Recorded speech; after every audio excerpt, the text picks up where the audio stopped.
Paano magbayad ng SSS salary loan? Gamit GCash new update. Let's go! Unang gagawin natin ay buksan ang Google search engine. Search SSS member login at mapupunta ka dito. Click mo yung my.sss or my.sss portal, whatever appears sa screen ninyo. Between the two, pindutin mo. And you will be redirected here sa new SSS login portal.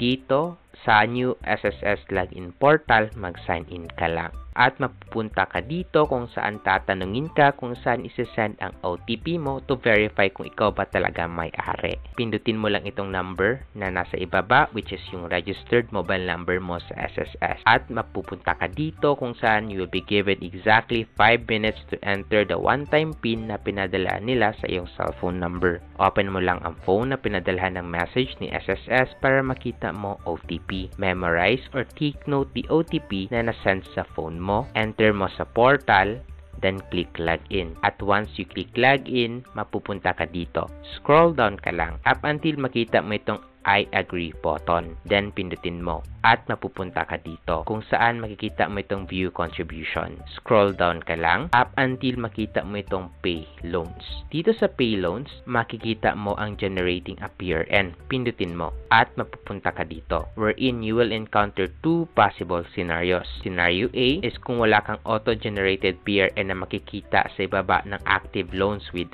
out PRN table. Scenario B naman, kung meron kang PRN you can use to pay your SSS loan immediately. Let's say nasa scenario A ka at wala kang PRN sa active loans mo. Ngayon ang tanong, how to generate PRN if you are in scenario A? To generate PRN sa ibaba ng active loans without PRN table, swipe left ka lang hanggang makita mo itong action. Under action, makikita mo ang generate PRN. Pindutin mo at mapupunta ka dito kung saan makikita mo ang breakdown ng loan mo. Para makita mo ang equivalent value ng loan mo, swipe left ka ulit at makikita mo ang breakdown ng loan mo. Dito sa ibaba pala ng total amount of obligation. Dito mo makikita magkano ang required mo bayaran sa SSS loan mo. Note, customizable ito. Meaning, if masyado malaki ang nakalagay dito sa budget mo this month, pwede mo ito babaan. Or if gusto mo naman lakihan para mas mabilis mabayaran SSS loan mo, pwede mo rin gawin yan. You can edit it to make it higher tulad ng ginawa ko. So, kung okay na yan sa'yo, swipe right ka lang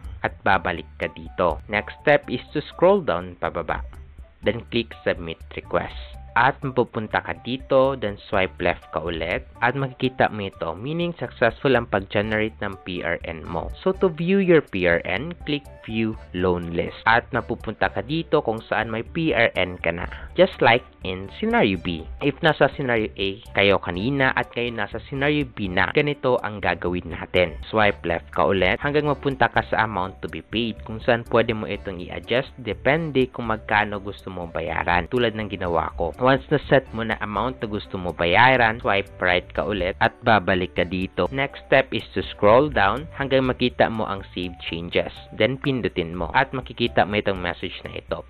Meaning yung amount na gusto mo bayaran ay na-save na for this payment. Next step is to swipe left ulit at click OK at babalik ka dito kung saan if you swipe left ulit sa active loan with PRN mo, makikita mo successful ang ginawa mong adjustment sa amount to be paid. Tanong, paano bayaran ito gamit GCash? To pay using GCash, keep this tab open, then open your GCash account. Click Bills, tap Government. Dito sa Government, scroll down ka lang hanggang makita mo ang SSS Loans RTPL. Or other option is to search SSS sa search bar tulad ng ginawa ko and a drop down will appear. Pindutin mo lang ang SSS Loans RTPL at napupunta ka dito sa Pay Bill section ni SSS. Dito sa PHP, lagay mo lang dito ang amount to be paid na nasa portal mo tulad ng ginawa ko. Note nga pala, may service fee si GCash na 8 pesos pero subject to change pa ito kasi 15 pesos ito dati if my memory serves me right. Dito naman sa PRN, ito yung code sa ibaba ng payment reference column. Basically, gagawin mo lang is to take note or copy it tulad ng ginawa ko. Tanong, paiba-iba ba PRN every month? Yes, paiba-iba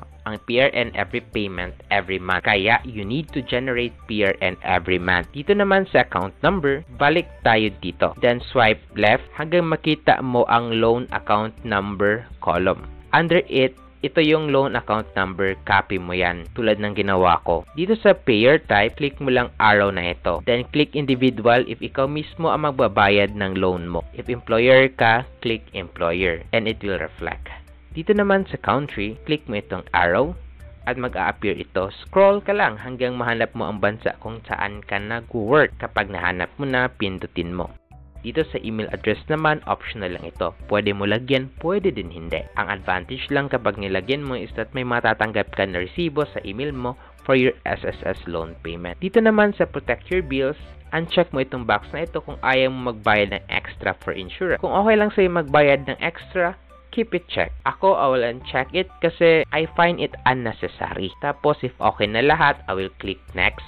At mapupunta ka dito kung saan papipiliin ka ng payment source between your GCash and GGives. So since wala ako GGives at GCash lang meron ako, pipiliin ko GCash. Kapag nakapili ka na, click next at mapupunta ka dito kung saan you will be given a chance to check if tama na ba details na ilagay mo. If may typo, click this back arrow para makapag-edit ka pa. Kapag tama na lahat, click confirm. It will process and this receipt will generate as proof of your payment. Tanong, how many days mag-reflect ang payment ko galing kay GCash to SSS?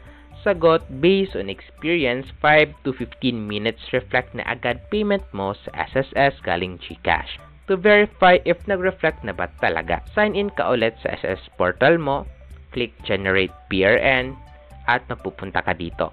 Scroll down ka lang hanggang mapunta ka sa Paid PRN. Sa Paid PRN, swipe left ka ulit at makikita natin na na-reflect na talaga ang payment na ginawa natin sa GCash same day. Helpful ba ang video na ito para sa inyo and gusto nyo din matutunan paano magbayad ng SSS contribution new update?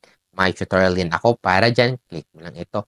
Kung di kaya gusto mo rin matutunan paano gamitin ang iyong GGives, may tutorial din ako para dyan, click mo lang ito. So if you want more videos like this, don't forget to like and subscribe. Yun lang. See you in the next video. Let's go.